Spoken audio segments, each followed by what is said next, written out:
At ang sabi ng Korte Suprema nga, talagang ang termino ng kada kongreso nagtatapos upon expiration of the term sa June 30. No? At dahil dito, lahat ng impeachment proceedings ay hindi po pwedeng ma-carry over sa susunod na kongreso. Parang batas baga, palangga. No?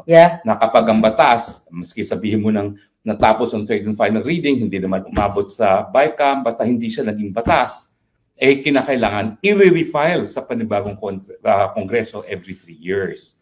Pero ang cause of confusion dyan, meron din kasing ruling yung Korte Suprema sa Avellino versus Cuenco na nagsasabi na ang Senate daw is a continuing body. Kasi at any time, merong 12 o kalahating senador na hindi na tatapos ang termino, di ba? Kaya alternating sila, no?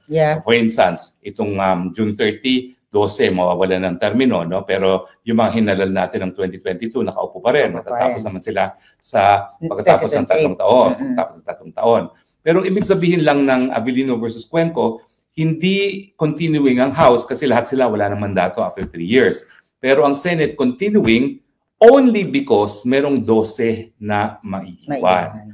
Now, sa tingin ko, kaya naman ganyan ang ginawa nila para rin walang vacuum pag nawalan ng presidente, nawalan ng vice president, at nawalan ng vice president. Ang susunod na ay Senate president kasi palaging merong Senate president. At kung mawala ang Senate president, House Speaker. Kung wala ang House Speaker, yung Chief Justice.